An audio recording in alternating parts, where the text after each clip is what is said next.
The first thing Talon Voss noticed about the morning of humanity's exodus wasn't the screaming or the tremors that shook Luna City's foundations. It was the silence that followed. She stood in the engineering bay of Sector 7, her hands still gripping the plasma torch she'd been using to repair a malfunctioning atmosphere processor, watching through the reinforced viewport as Earth died. The planet hung in the black sky like a wounded animal, its surface scarred by lines of fire that traced continental boundaries. What had once been the blue marble of humanity's birth now resembled a cracked egg, leaking molten light into space. Talon. Dr. Marcus Chin's voice crackled through her comm implant, tinged with the kind of panic she'd never heard from the normally unflappable chief engineer. Get to Emergency Station Alpha 7. Now! She dropped the torch and ran, her magnetic boots clanging against the metal floor plates in the moon's artificial gravity field. The corridors of Luna City buzzed with activity as people rushed past her, scientists, miners, families with children clutched tight to their chests. Everyone had the same expression, the hollow-eyed look of witnesses to the impossible. The journey to Alpha 7 normally took 15 minutes through the main transit tubes.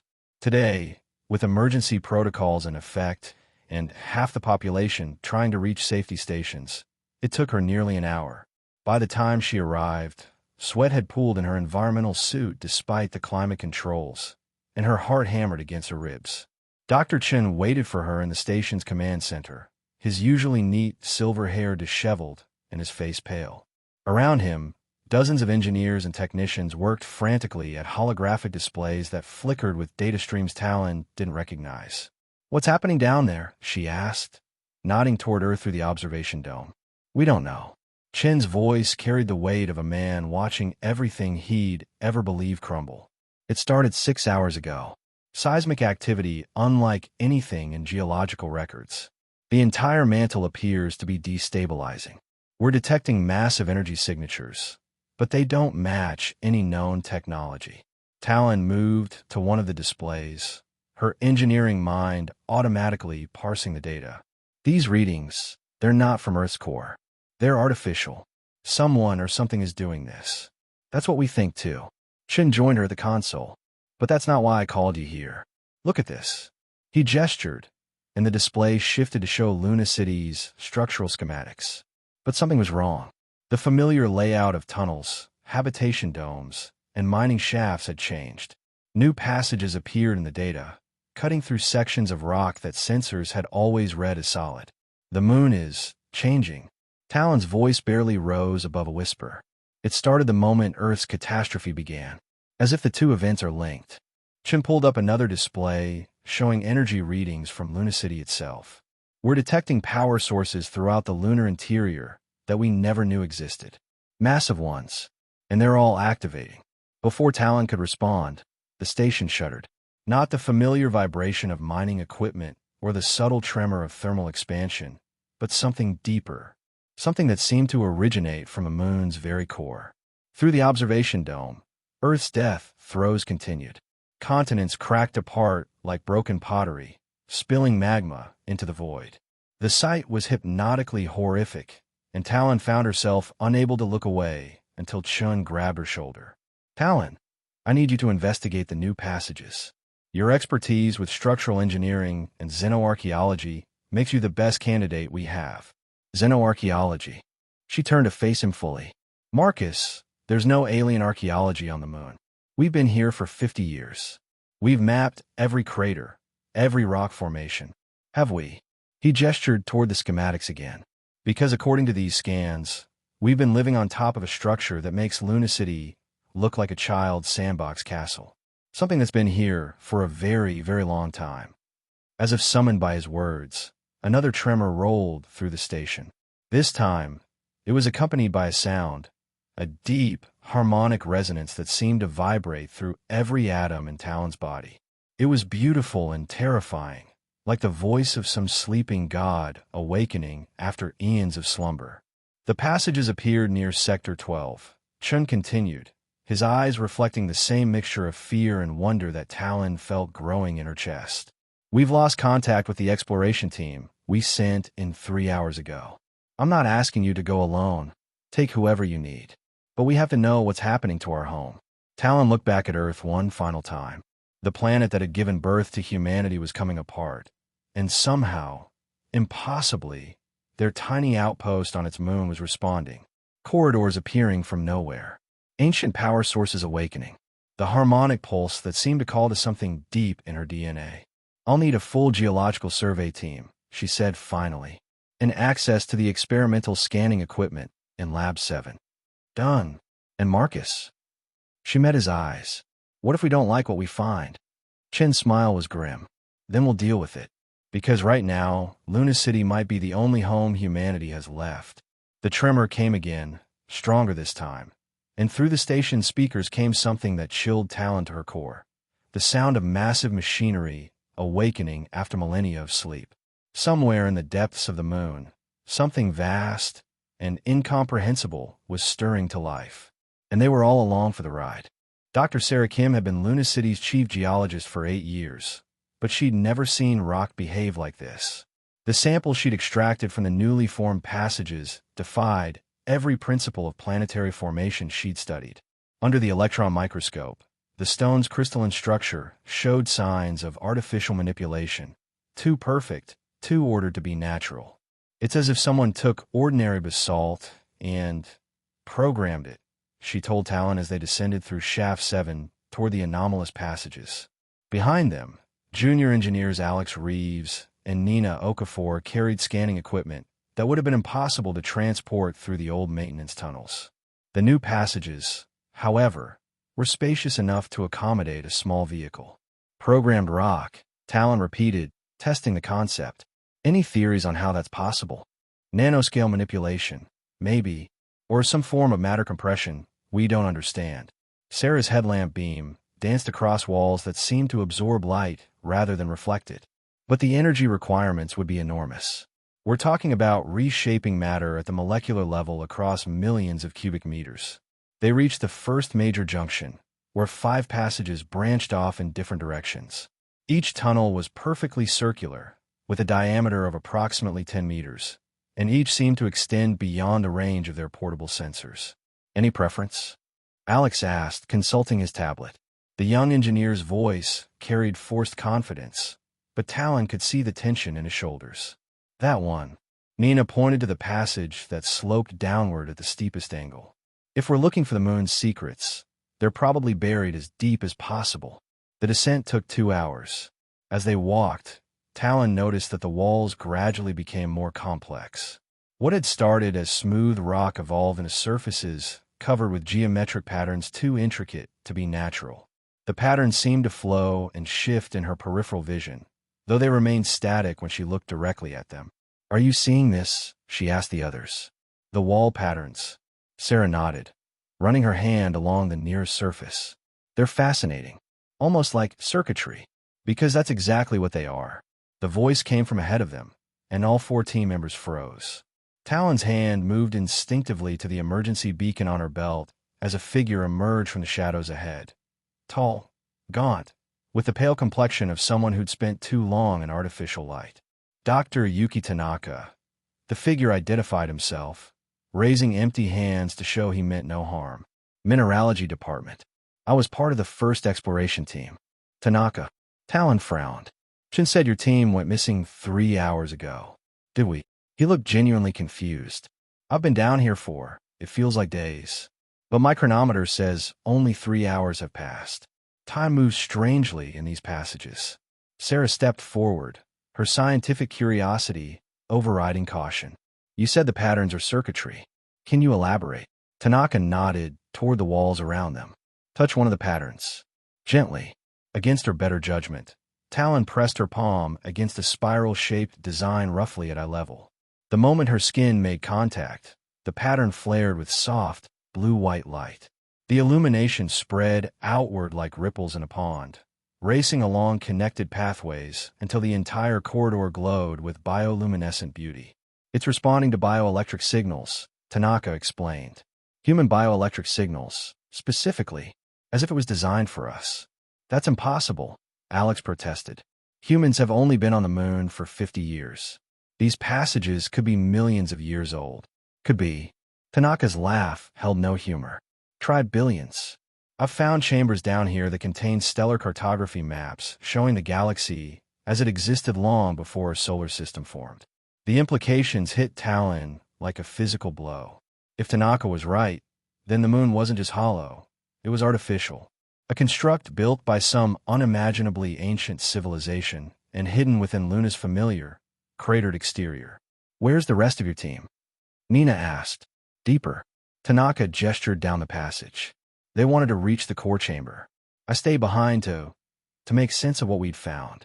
But I think I'm going mad. The things I've seen. Another tremor rolled through the passage, and this time it was accompanied by a shift in air pressure that made Talon's ears pop.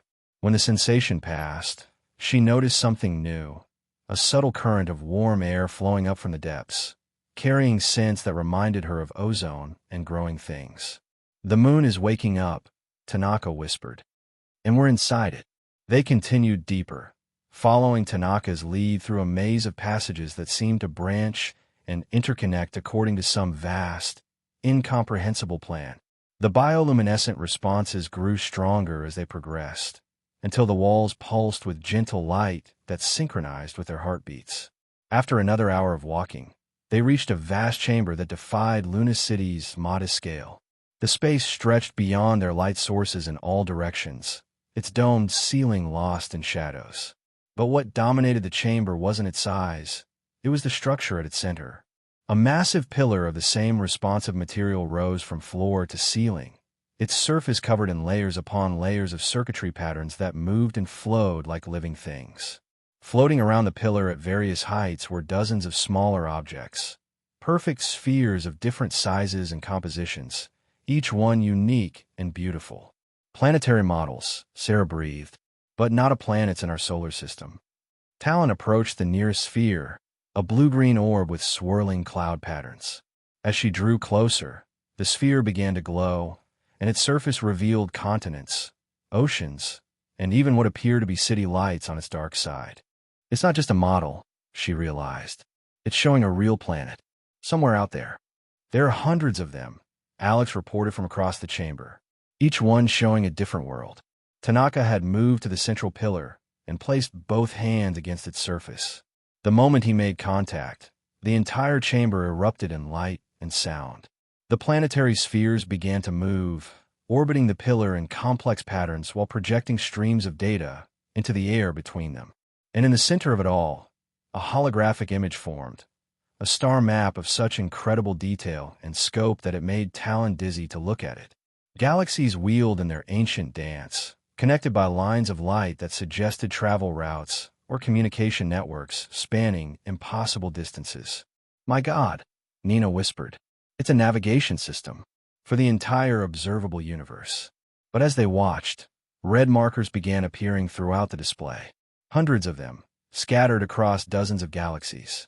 Each marker pulsed with urgent light, and when Talon focused on one, she could see it was labeled with symbols that her mind somehow translated without conscious effort. Fallen, she read aloud. Dead, lost to darkness. The markers were spreading, she realized. Whatever had claimed those distant worlds was moving through the galaxy like a plague, leaving dead systems in its wake. How long have you been watching this? She asked Tanaka. Hours. Days. I don't know anymore. His voice was hollow. But I think I understand now. The moon, our moon, it's not from here. It's a ship, a refuge, and something out there has been systematically destroying every civilization in the galaxy. As if summoned by his words, the star map zoomed in on a familiar spiral galaxy. Earth's galaxy. Their galaxy. Red markers dotted the spiral arms like drops of blood, and as Talon watched in growing horror, she could see the pattern of destruction moving inexorably toward a small, yellow star system on the galaxy's outer rim. Their star system. Earth, she whispered. That's why Earth is dying. Something found us. The central pillar pulsed brighter, and suddenly the chamber filled with new sounds. Voices speaking in languages that sounded almost familiar, but remained just beyond understanding. As the voices grew stronger, Talon realized they weren't coming from the pillar at all. They were coming from throughout Luna City. Thousands of voices, speaking in unison, as if every human on the moon had suddenly begun reciting the same ancient litany. We need to get back, she said, backing away from the pillar. Something's happening to our people. But Tanaka shook his head, his eyes reflecting the star map's shifting light. It's too late for that. Look, he pointed to a section of the star map that showed their local solar system. Earth hung there like a dying ember, its surface cracked and bleeding light. But the moon, their moon, was moving, not in its familiar orbit around Earth, but away from it entirely, following a trajectory that led into deep space. We're leaving, Alex said in disbelief. The moon is leaving Earth. Not just leaving, Tanaka corrected. Running. Because whatever destroyed our planet is still coming. And this ship, this ark, is all that stands between humanity and extinction. The voices from Luna City grew louder, and Talon could finally make out words in the ancient language that her mind translated without her permission. By star and void we sail, children of Earth, now children of the between. The gardeners wake, the gardeners choose, the gardeners preserve the light against the dark. Gardeners? Nina asked, but before anyone could answer, the chamber shuddered, and through the walls came the unmistakable sound of massive engines firing. Somewhere in Luna's depths, technology older than human civilization was carrying them away from everything they'd ever known, toward a destiny written in the stars by architects whose names had been forgotten before Earth's sun was born. And in the star map's shifting light, Talon saw their trajectory, a course that would take them not just away from Earth, but toward another galaxy entirely. A galaxy where the red markers of death and destruction were fewer, where new worlds waited to be seeded with life. The moon, it seemed, had a mission, and humanity had just become its cargo. The voices stopped as suddenly as they had begun, leaving Luna City wrapped in an unnatural silence that seemed to press against Talon's eardrums. Through her comm implant, she could hear Dr. Chen's increasingly frantic attempts to reach anyone in the deep passages, but his words seemed to come from another world entirely. We need to establish communication with the surface, she said, looking around the chamber that had become both wonder and prison. The people up there are going to panic when they realize we're moving. Moving is an understatement, Alex reported from a secondary display panel that had materialized from the pillar surface. According to these readings, we've already left Earth's gravitational field. Current velocity is... This can't be right. What does it say? Sarah asked. 0.75 light speed. And accelerating. The number hung in the air like an impossible promise. Talon's engineering mind immediately began calculating the energy requirements for such acceleration, then stopped when the figures became too large to comprehend. Whatever technology powered the moonship operated beyond human understanding of physics. Tanaka had remained at the central pillar, his hands pressed against surfaces that showed him star charts spanning billions of years. I've been trying to access the ship's memory cores, he said without looking up. There are records here, fragments of communications from across the galaxy. Do you want to know what I found? Talon wasn't sure she did, but she nodded anyway. We're not the first, Tanaka continued. This ship, this ark, has carried passengers before. Dozens of species over millions of years. Each time, the same pattern, a thriving civilization, then the arrival of something that consumes worlds, then evacuation of the survivors. He gestured, and the star map shifted to show a region of space marked with ancient symbols. The architects called them the Devourers, a force that spreads from galaxy to galaxy, leaving nothing but empty space in its wake. They don't just destroy planets, they eliminate the possibility of life itself. But why? Nina asked. What could possibly motivate such systematic destruction? Unknown. The architects themselves were running from something when they built these arcs. Their records suggest the Devourers have been active for billions of years, moving through the universe like a cosmic wildfire. A new sound echoed through the chamber. Not the harmonic resonance they'd heard before, but something more urgent. An alarm, though it carried musical undertones that made it beautiful even as it warned of danger. The pillar's surface erupted with new displays, showing views of space around the moon. Earth fell away behind them, already so distant that it appeared as just another star. But ahead of them, something else was visible, a dark shape that seemed to absorb starlight, creating a void against the stellar background.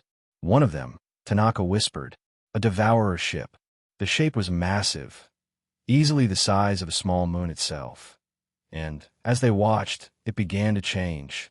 Tendrils of darkness extended from its surface, reaching toward the fleeing Earth like grasping fingers. When they touched the planet's atmosphere, the sky went black, as if light itself was being consumed. "How fast is it moving?" Talon asked. Alex consulted his readings. "It's not moving. It's unfolding, like it's larger than three-dimensional space allows, and we're only seeing part of it." The alarm continued, and suddenly the chamber filled with a new presence. Not visible, but felt. A vast intelligence that touched their minds with gentle curiosity. When it spoke, the words formed directly in their thoughts rather than their ears. "Welcome, children of Earth. I am the shepherd of this ark, awakened by necessity to guide you from darkness. You were chosen not by chance, but by design, for your species carries within it the spark that the architects sought to preserve." Talon found herself speaking aloud, though she wasn't sure if the presence could hear spoken words. "Chosen? We didn't choose anything. We were just living on the moon when this started. Your ancestors were brought to Luna for this purpose.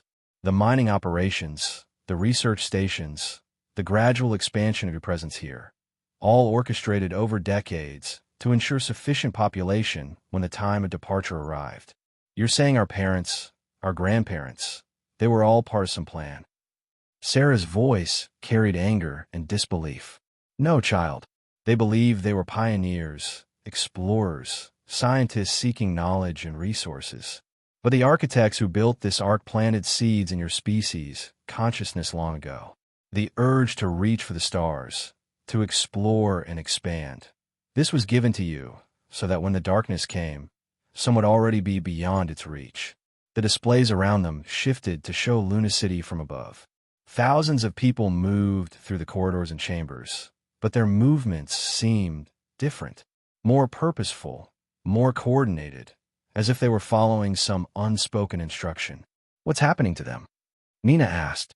"The Ark's systems are integrating with human consciousness, sharing knowledge necessary for survival during the journey ahead. Your people are not being controlled. They are being educated. Skills and understanding that would take decades to acquire are being compressed into hours." Talon felt a chill of understanding. "You're turning them into a crew, into gardeners, as the architects were before them. This ark carries more than refugees. It carries the genetic material, cultural archives, and technological seeds of thousands of species. When we reach our destination, your people will plant new gardens of life among the stars." The dark shape pursuing Earth was growing larger, its tendrils now covering most of the planet's surface. As they watched, Earth's final death throes were obscured by absolute darkness. "Where are we going?" Talon asked. The star map responded to her question. Zooming out to show the galaxy, they were leaving and highlighting a distant spiral of stars. "Andromeda." The architects established sanctuary worlds there before the Devourers reached this galaxy. Your species will join others in continuing the cycle of life. How long will the journey take? By your measure of time, approximately 8,000 years. But the Ark's temporal systems will compress the subjective experience. To you, it will feel like perhaps a decade. 8,000 years. Talon tried to comprehend the span of time, failed, and focused instead on more immediate concerns. What about the people who don't adapt to the integration process? What happens to them? The presence seemed to pause, and when it responded, she sensed reluctance. Not all survive the awakening. Perhaps 1 in 10 cannot accept the knowledge transfer. They fade. Fade. Alex stepped forward. "You mean they die?" "They choose sleep over consciousness, peace over purpose. It is not death as you understand it, but a retreat from the complexity of what they must become." The alarm changed pitch, becoming more urgent. On the displays, they could see the Devourer's ship beginning to fold space around itself, preparing to follow them into the void between galaxies. "It's coming after us," Sarah observed. "Yes, but this ark has resources the Devourers do not expect. We are not merely fleeing. We are drawing them away from other worlds that might yet be saved." The pillar's surface came alive with new patterns, and Talon felt something reaching into her mind. Not invasive, but questioning, as if seeking permission. "Talon Voss." Your neural patterns show exceptional adaptability. Will you accept the role of navigator? The knowledge required is vast, but your mind can contain it. She looked at her companions. Alex's eager curiosity, Nina's steady determination, Sarah's fierce intellect, and Tanaka's haunted but unbroken spirit. They were scientists and engineers, problem solvers by nature. If humanity was to survive whatever lay ahead, they would need people who could understand and maintain technologies beyond current human comprehension. What exactly does a navigator do? You would learn to read the deep maps, to guide the Ark through spaces between spaces, to recognize the signs of devourer presence across vast distances. You would become one of the shepherds of this vessel. Talon thought of Earth, now hidden behind the darkness that consumed light itself, of the millions who had died in the catastrophe that brought them here, of the thousands aboard Luna City who were even now being transformed into something more than human. Will I still be me? You will be yourself, but expanded. As a tree that grows larger remains a tree, so will you remain Talon Voss while becoming capable of much more. She placed her hand on the pillar, feeling the ancient intelligence within it respond to her touch. Knowledge flooded her consciousness. Stellar cartography, spanning millions of years, the mathematics of faster-than-light travel, the history of the architects, and their long war against entropy itself. But beneath it all, she remained herself. Enhanced, certainly, capable of perceiving and understanding things that would have been incomprehensible before, but still the engineer who had stood in a maintenance bay, watching Earth die, and wondering what came next. The others, she asked, though she already knew the answer. One by one, her companions stepped forward and touched the pillar. Alex became a technician, his mind expanding to encompass the Ark's vast mechanical systems.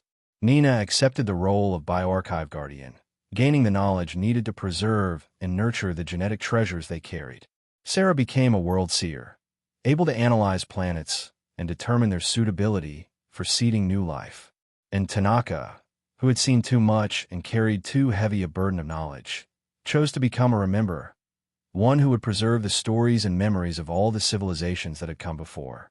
When the transformation was complete, they stood in the chamber as something more than human, but less than gods. Through their enhanced senses, they could feel the Ark's vast bulk around them, its millions of chambers and corridors, its sleeping gardens and humming machinery. They could sense the thousands of their fellow humans adapting to their new roles, becoming part of something larger than any single species. And far behind them, barely visible now, they could perceive the devourer ship pursuing them through the void, its hunger unchanged by distance or time. How many have made this journey? Talon asked, her new navigator knowledge allowing her to understand the question's true depth. This Ark has carried 47 species to safety over the past million years. Some have thrived in their new homes, building civilizations that span multiple star systems. Others have chosen simpler lives, content to exist in harmony with single worlds. A few have transcended physical existence entirely, becoming beings of pure thought and energy. And the devourers, do they ever stop pursuing? No, they are as inevitable as entropy itself. But each species saved, each world seeded with new life, each culture preserved in the archives. These are victories against the darkness. The universe is vast, child. There is room for both destruction and creation, ending and beginning. Through the navigation systems now integrated with her consciousness, Talon could see their destination, a galaxy rich with young stars and unformed worlds, waiting for the touch of life to awaken their potential. The journey would be long, even with time compression, but it would end in hope. Show me the deep maps, she said, and the chamber responded by transforming into a three-dimensional representation of space-time itself. Show me the path between here and tomorrow. And in the ancient light of the architect's legacy, Talon Voss began to learn what it meant to guide an Ark full of dreams across the infinite dark. 3 months into the journey, or what felt like 3 months in the compressed time field, Talon had begun to dream in stellar cartography. Her nights were filled with visions of pulsars and black holes, of the gravitational currents that swept between galaxies like cosmic trade winds. The navigator knowledge had integrated smoothly with her consciousness, but it came with an unexpected side effect. She could sense when something aboard the Ark was wrong. And something was definitely wrong. Another malfunction in Sector 15. Alex reported during their daily coordination meeting in what had once been Luna City's main conference room. The space had transformed over the months, its walls now displaying real-time views of the ship's systems. That's the fourth power fluctuation this week. Nina looked up from the biological monitoring station she'd been studying. I'm seeing corresponding stress indicators in the human population. Sleep disruption, anxiety spikes, a few cases of what the medical team is calling integration rejection syndrome. Rejection syndrome? Talon asked. People who initially adapted to the knowledge transfer are now rejecting it. Their enhancement levels are dropping, and some are experiencing memory gaps. Nina's expression was troubled. It's as if something is interfering with the connection between human consciousness and the Ark systems. Sarah, who had been silent through most of the meeting, finally spoke up. I've been analyzing the quantum substrate patterns in the affected areas. There's definitely external interference, but it's not random. Someone is deliberately sabotaging our systems. The implication hung in the air like a toxic cloud. Sabotage required deliberate action, which meant someone aboard the Ark was working against their survival. How is that possible? Alex asked. The integration process should have eliminated any hostile tendencies. The Shepherd said the Ark's systems would harmonize human consciousness with its mission. Talon felt a chill that had nothing to do with the environmental controls. Through her navigator consciousness, she could sense the Ark's vast structure, its millions of chambers, its intricate network of passages, its carefully balanced ecosystem of technology and biology. But there were gaps in that awareness, shadows where her perception couldn't penetrate. Maybe someone found a way to avoid full integration, she suggested. Or maybe the sabotage started before the journey began. You think this is connected to the Devourers? Nina asked. I don't know, but we need to investigate. If someone is actively working to undermine the Ark systems, they could endanger everyone aboard. They decided to start with Sector 15, where the most recent malfunction had occurred. The journey through Luna City's transformed passages was unsettling in ways Talon couldn't quite articulate. The corridors looked the same as always, but her enhanced senses detected subtle wrongness. Patterns in the wall circuits that seemed deliberately disrupted, air currents that flowed in directions that defied the environmental system's programming. Sector 15 housed one of the Ark's biodome laboratories, where samples from thousands of worlds were maintained in carefully controlled environments. When they arrived, they found Dr. Elena Vasquez, the sector chief, staring at a bank of monitors with an expression of barely controlled panic. Thank the stars you're here, she said without preamble. I've lost contact with 3 of the specimen storage chambers. The environmental controls are fluctuating wildly, and I'm detecting energy signatures that don't match any of our equipment. Talon approached the monitors, letting her navigator awareness expand to encompass the sector systems. The anomalies were immediately apparent. Zones of disruption that moved through the corridors like living things, leaving chaos in their wake. Show me the affected chambers, she said. The route to Storage Chamber 7 led through a section of the sector that had been expanded during the Ark's transformation. The passages here were newer, their bioluminescent responses more tentative, as if they hadn't fully integrated with the rest of the ship's consciousness. As they walked, Talon noticed something that made her stop dead in her tracks. Do you see that? See what? Alex asked.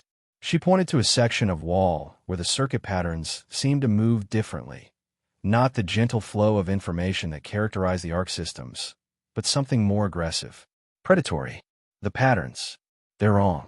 Sarah stepped closer to examine the wall, then jerked back with a startled exclamation. Something touched my mind, just for a second, but it felt cold. Hungry.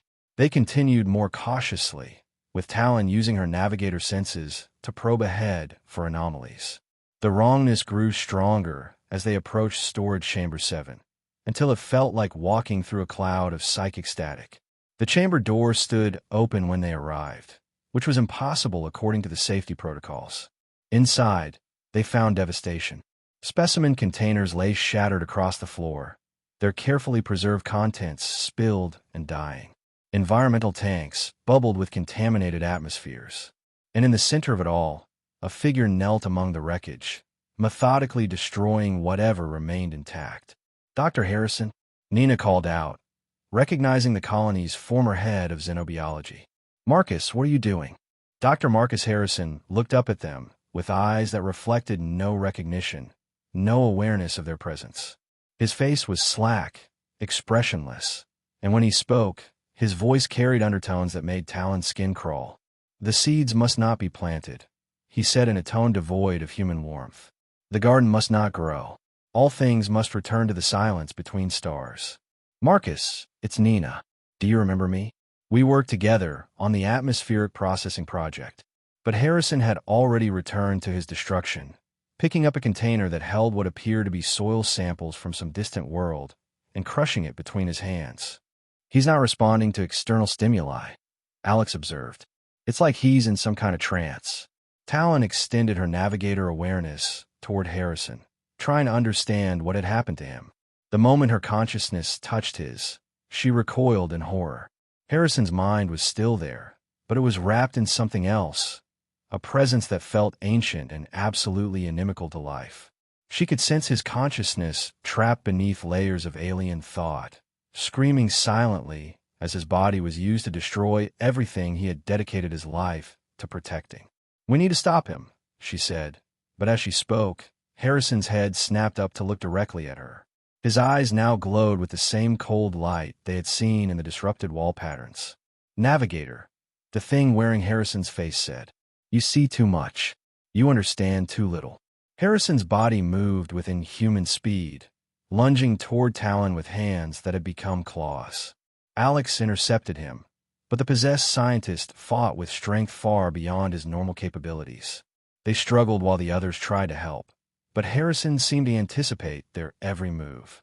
The storage containers, Sarah shouted. He's trying to reach the Genesis samples. On the far side of the chamber sat a special containment unit that held genetic material from Earth itself, the seeds from which new versions of their homeworld could one day be grown. If those samples were destroyed, humanity's chances of successful colonization would be severely compromised. Talon reached out with her navigator consciousness, not toward Harrison, but toward the Orcs' systems themselves. If something was interfering with the ship's harmony, perhaps she could trace it to its source. The moment she made the connection, pain exploded through her skull. The alien presence that had possessed Harrison was vast, far larger than a single human mind could contain. It existed throughout the Arc systems like a virus, spreading through the biocircuits and corrupting the ancient programming. But she also sensed something else, a fragment of memory that didn't belong to the hostile presence. A moment of consciousness transfer, of someone deliberately opening their mind to the alien influence. Someone who had invited this corruption aboard. There's another one, she gasped, breaking the connection before the alien presence could follow it back to her mind. Someone else is working with this thing. Someone who let it into our systems.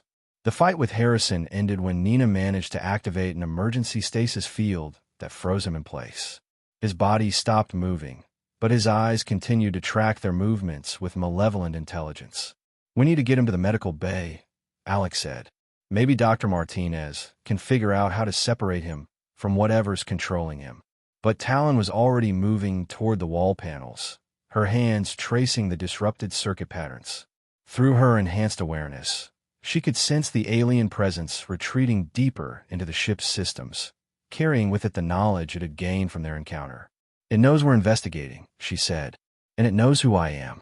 We're not dealing with random sabotage. This is directed intelligence. But who would collaborate with something like that? Nina asked. Everyone aboard has undergone integration. The Arc systems should have filtered out anyone with hostile intentions. Talon thought about the memory fragment she had glimpsed, the moment of willing cooperation between human and alien consciousness.